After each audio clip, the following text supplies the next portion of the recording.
Hi, my name is Mary. Today FM plays the best music in Lambasa. Today FM rocks.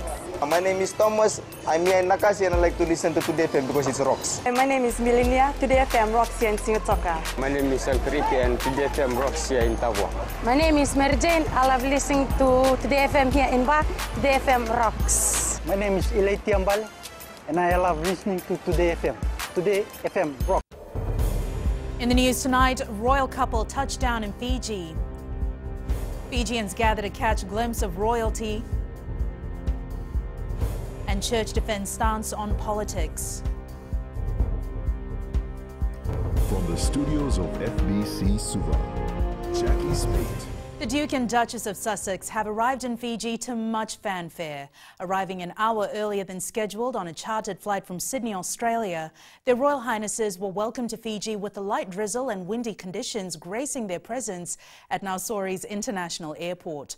On hand as the first welcome party to Fiji was the Prime Minister Vurenge Bainimarama and his wife Mary Bainimarama, alongside the military commander Rear Admiral William Aupoto. Maggie Boyle reports.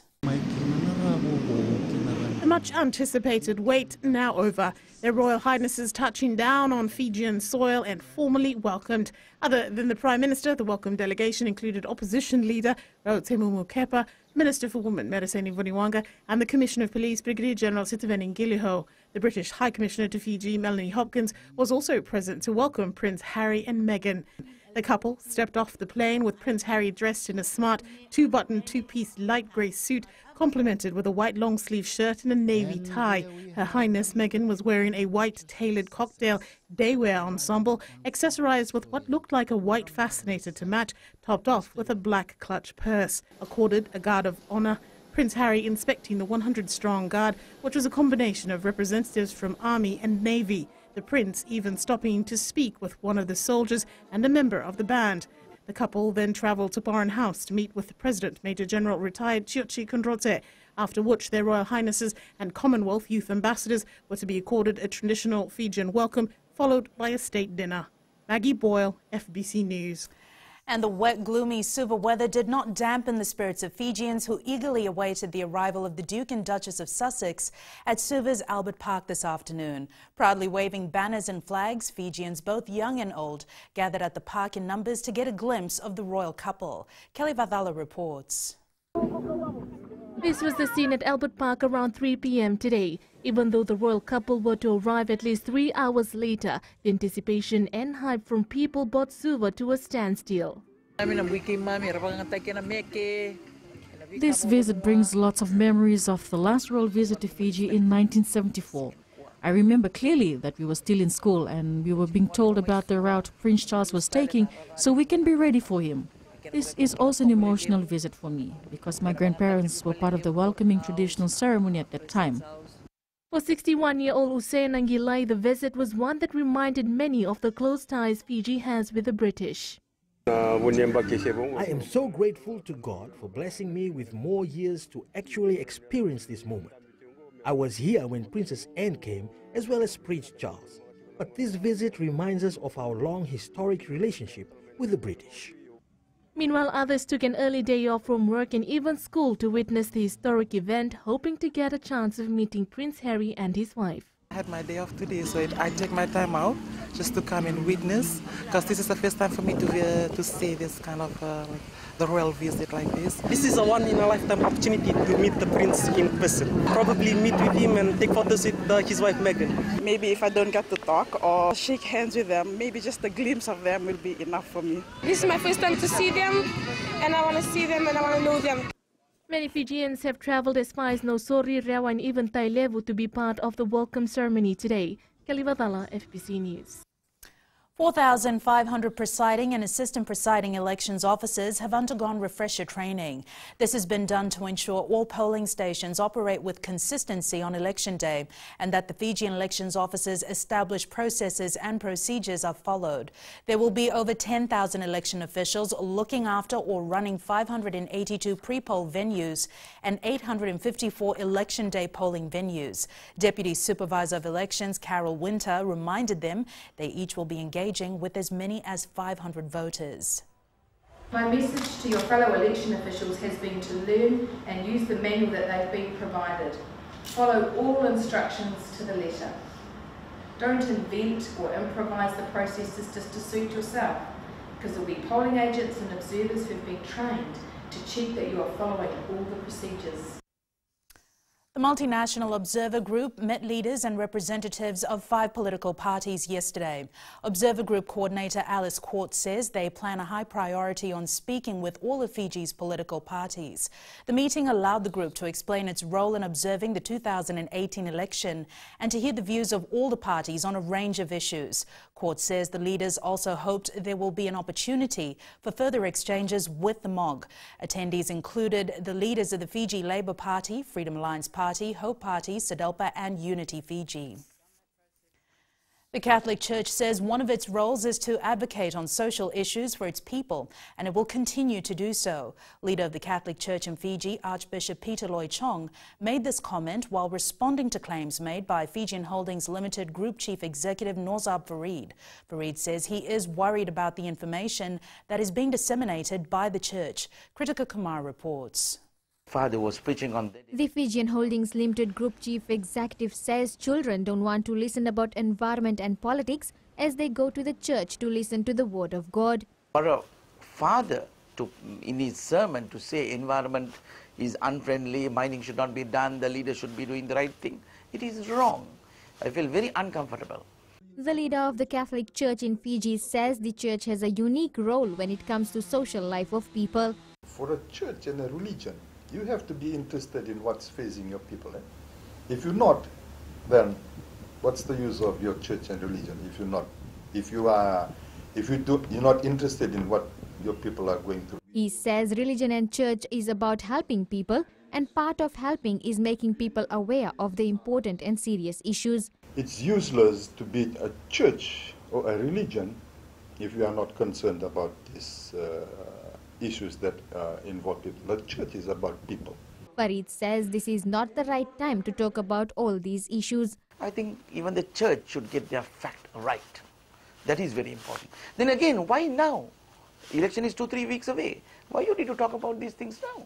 Some of the issues that have been discussed in the church includes environmental issues, political issues, domestic violence, suicide, and this week they will be discussing about education. Kritika Kumar, FBC News. Still to come, Minister stresses violence advocacy.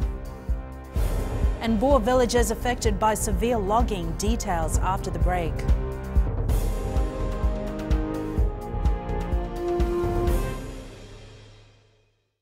Bula, neva ngo malakai leloma, ngo ngai nakas on do bagrong ng Bula FM, nambang 2 na sere. Hoya ubasit sai sa Lambasa. On do talita na warong ng Bula FM namba 2 na sere. Guya do tumeli ako na tao no hinga toka. Talita kina na warong ng Bula FM namba 2 na sere. Wana tuna ng Bula FM namba 2 na sere nawaluan.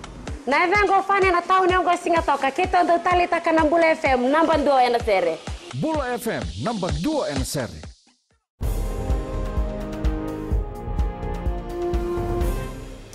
The importance of working together in the Pacific to eradicate violence against women and girls was today stressed by Minister for Women, Children and Poverty Alleviation, Mereseni Vuniwaga. While opening the consultation on the implementation of family violence legislation in Nadi, Vuniwaga stated that it's unacceptable that women and girls risk being a target of gender-based violence. Details with Felipe Naikaso. The minister not mincing her words as she told participants that the problem of family violence is one which is affecting all of us and everybody has a responsibility to help in eradicating it. Most importantly, it has a devastating impact on survivors of violence who might continue to suffer violence for many years without ever speaking out for fear of being subjected to more violence, for fear of being blamed, or for fear of being cast aside by their families for standing up for themselves. The consultation includes representatives from senior ministries around the Pacific that are responsible for implementing domestic violence or family protection legislation. This particular piece of data and information tells us that women, therefore, are not fully engaged as equal partners. It's around ensuring that the whole of the community, everyone in Fiji, in Nauru, in the Cook Islands, everywhere, is given the full opportunity to contribute to their family life, to their community life. A regional working group will also be formed at the end of the consultations to further support countries in their fight against gender-based violence. Philip Anaikaso, FBC News. Apart from the threat of climate change, illegal, unreported, unregulated fishing and drug smuggling within the region, the Fiji Navy is not ruling out maritime terrorism. This is the undertaking of terrorist acts and activities within the maritime environment. Akusita Tale reports.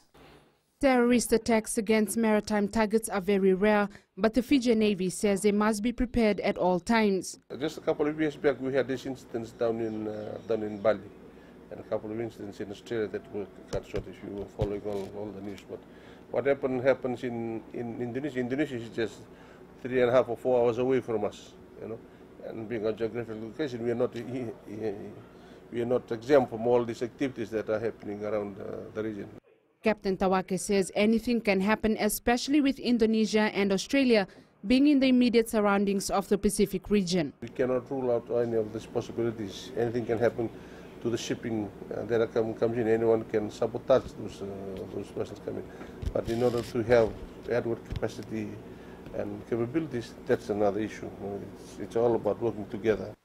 U.S. Naval Secretary Thomas Modly, who recently visited the country, says they recognize that maintaining strong partnerships and alliances is critical to provide more security for Fiji and the region. We almost lost a ship several years ago when a small ship rammed it with explosives, and that was, you know, the price for the terrorists in that incident compared to us was very asymmetric. It probably cost them a few $100,000 to develop that weapon, and it attacked a warship of ours that cost $2 billion.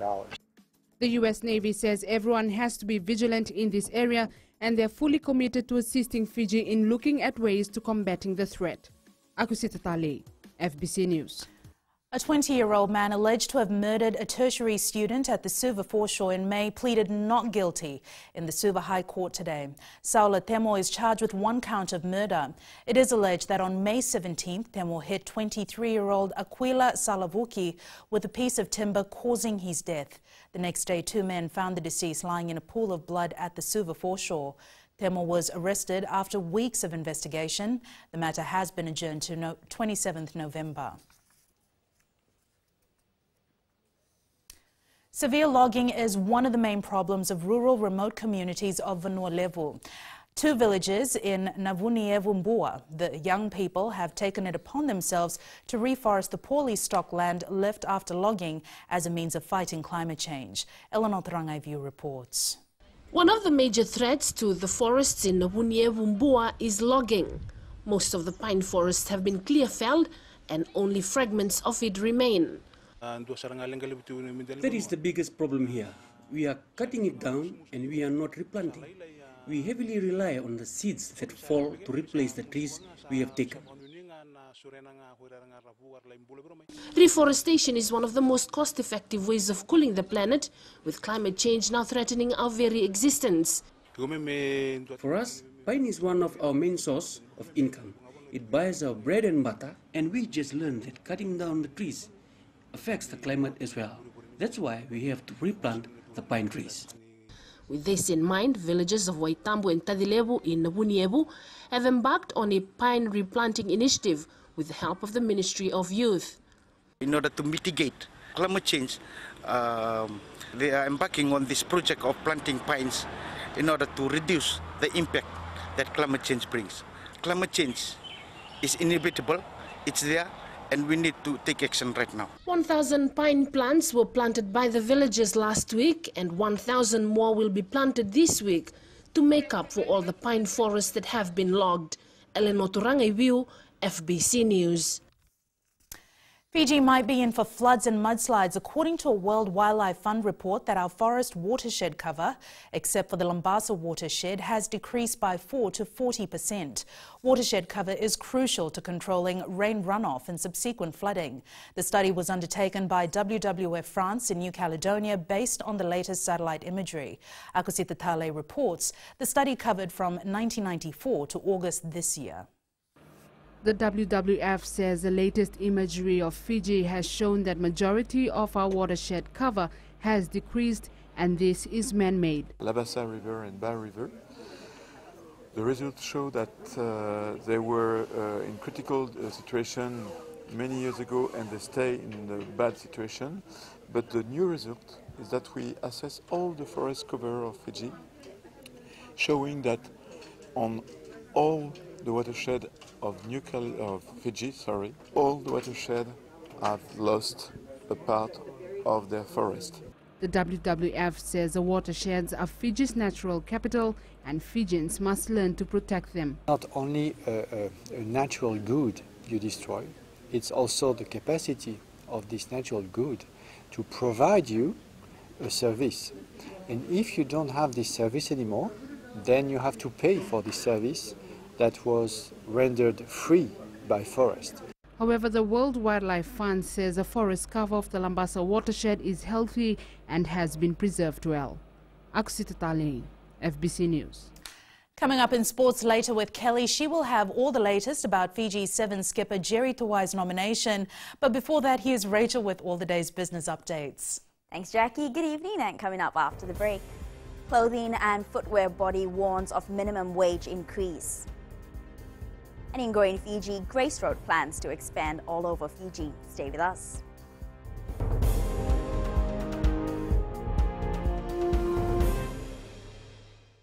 Voila, I am Eleanor. For the best classic hits, I only listen to Gold FM here in Singapore. Gold FM, only the classic hits. My name is Seni Rawa. I love listening to Gold FM here in Nosuri. Gold FM, only the classic hits. My name is Dino. I'm from Outrigger, Coral Coast, Singatoka. I love listening to Gold FM, only the classic hits. My name is Salote. I love listening to Gold FM here in Nosuri. Gold FM, only the classic hits. Bula, my name is Marida. Gold FM plays the best classics here in Outrigger, Singatoka. Gold FM, only the classic.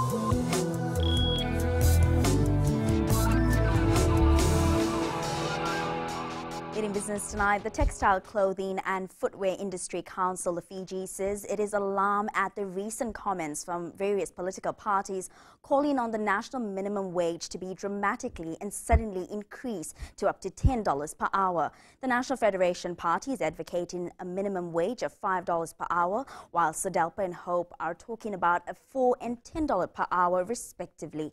The TCEF president says any irresponsible and sudden rise in the minimum wage would be disastrous. He says over the course of the past 3 years, they have already experienced a minimum wage increase of 34%, an increase that has been manageable alongside the country's overall economic growth.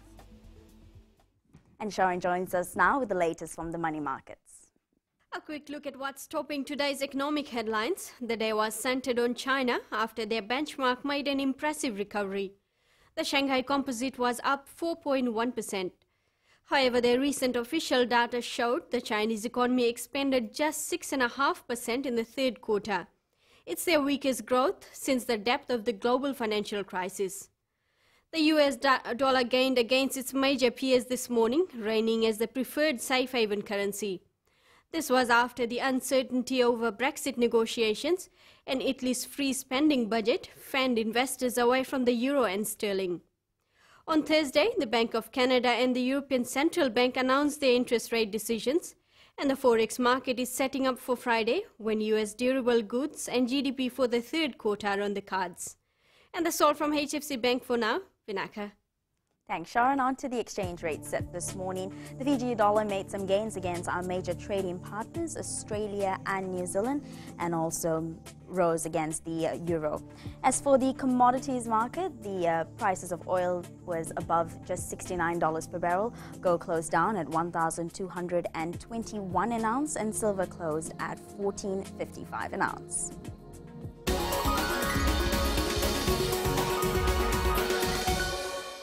And in growing Fiji tonight, the Grace Road group of companies says they have plans to open more outlets around the country, which should provide more employment for Fijians.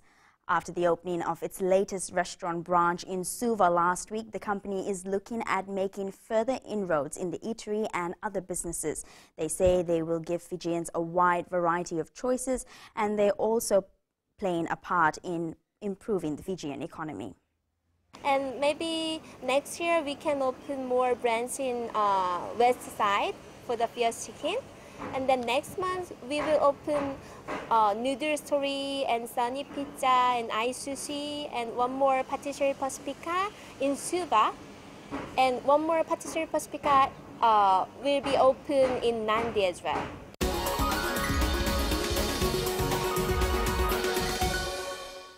And that's a wrap from the Business Desk tonight. Kelly joins you now with sports. Thanks, Rachel. Good evening. In sports tonight, Drua players start preparation for final. And junior surfers out for big wave ride. This and more coming up.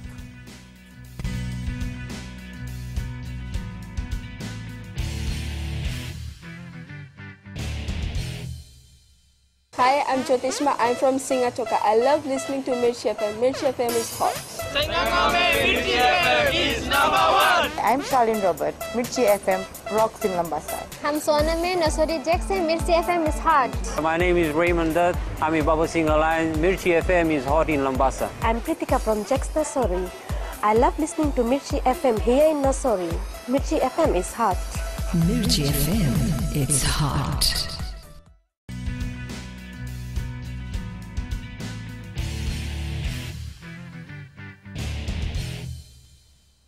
Fiji Airways and Drua players gathered back in camp today to prepare for the National Rugby Championship final against defending champions Queensland Country this weekend.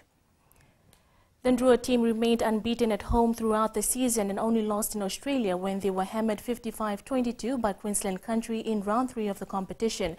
Coach Senurusi Serovakula says a lot needs to be done in the remaining days as they're expecting a crucial match when the game kicks off Saturday at 3:30 p.m. in Lautoka's Churchill Park. You need to be prepared and I believe they're going to play a lot on their forwards, and we just need to minimize giving away penalties. We have to play according to our game pattern and be patient with how we play. Fiji Airways Men's Sevens captain Jerry Tuwai has been nominated the World Rugby Sevens Player of the Year. As the Get Into Rugby program continues to be developed, a new Quick Rip Rugby program has recently been launched in the country.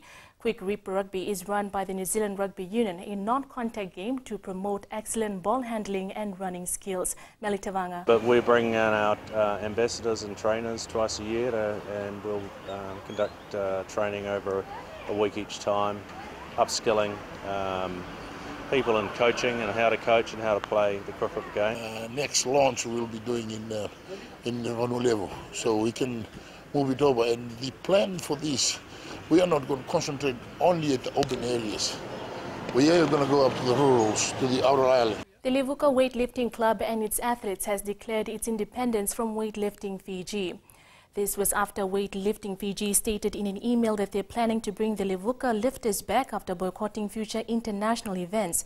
Club President Penny Tawai responded in an email stating they have refrained themselves from all activities held or hosted by Weightlifting Fiji. Tawai says they will remain independent till the time Weightlifting Fiji President Atma Maharaj resigned from his post. He says they will wait for the right people in order to be back in full force. The Vodafone Fiji women's football side made a good start in its first international friendly against Samoa yesterday at the Fiji FA Academy ground in Ba.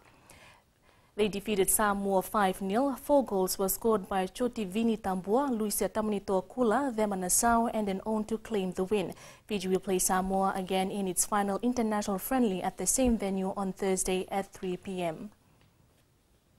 5 junior surfers will represent Fiji for the first time at the ISA World Junior Titles in Huntington Beach, California. The surfers for the Korotongo Board Riders Club departed for California yesterday in the hope of stamping Fiji further on the surfing map. Philip Nekaso has more. All geared up, focused and ready, these young surfers will hope to put on a good show during the World Titles in California in order for a place in future ISA level competitions. It's really good because I get to go and compete internationally, and also it's a quite different thing from Fiji because in Fiji we don't really have much surfers and we don't have much to compete against. But I I get to go out into in international competitions to compete against them. For these youngsters, competing at international level is nothing new, as the recent trip to Vanuatu saw them win a few age categories. It's a major event, as it's known for its international, the junior world titles for the junior league, which will put us into that qualifying series. So yeah, it will be tough, but like it'll also be fun too. But it's so good for a Fijian surfer to compete against other surfers. The competition will start this Saturday. Felipe Naikaso, FBC Sports. Cristiano Ronaldo has responded to a rape allegation dating back to 2009. The Juventus star maintained his innocence ahead of tomorrow's Champions League clash against his former side Manchester United.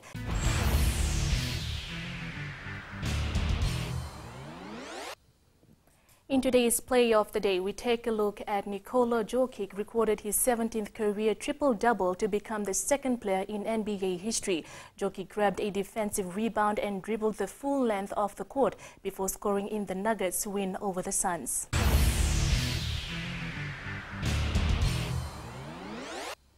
That's it from Sports Tonight. Join Angie later on with weather. And in new media, take a look at the new Samsung A9. That's after the break.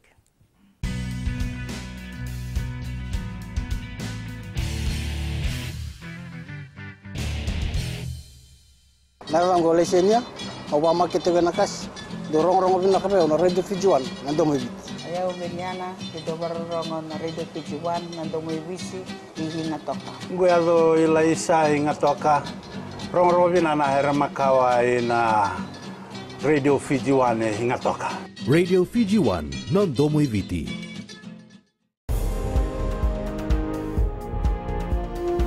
It's weather time now with Angie.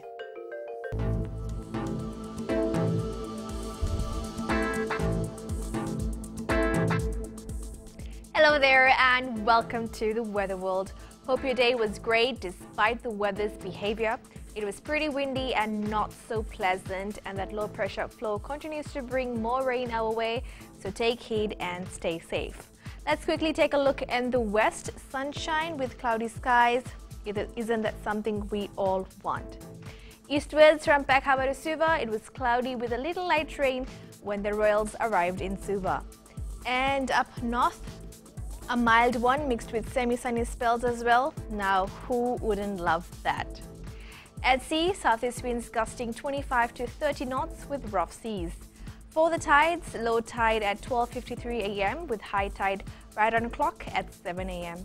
Sunrise at 6:31. For tomorrow, we can still expect a day just like today.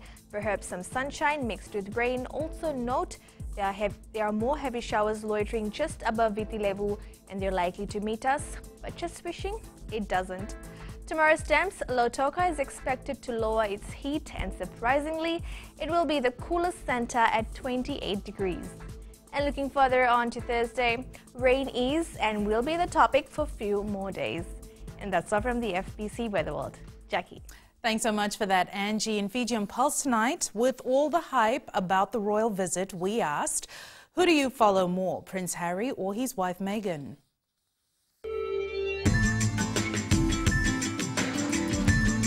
I'll follow the prince because he's a down-to-earth kind of person. I'm looking for to see Meghan because she's pretty. I want to see both of them, the Duke and the Duchess of Sussex. So I'm looking forward to seeing them, since this is the first time they're coming to our shores as a couple.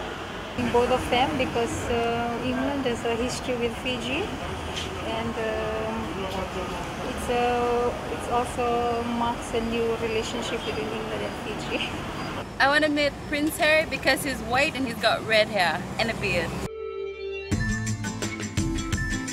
Recapping the main stories for tonight, royal couple touchdown in Fiji. Fijians gather to catch a glimpse of royalty, and church defends stance on politics. Now for these stories and others, you can tune in daily to our sister radio station Gold FM. To our poll question segment, this week we are asking, should party candidates found campaigning along racial lines be disqualified from contesting the election? Visit our FBC website to answer. Before we go, our shot of the day sent in by Semi Murray sent this shot. He took it at the Vewa Island in the Asawas. Remember, you can send us newsworthy pictures and videos on email fbcnews@fbc.com.fj or share it with us via Facebook page FBC News. You can also follow and tweet us your news tips at FBC_news or simply hashtag FBC News. That was your FBC News for tonight. From the team and I, stay safe, stay warm. Good night.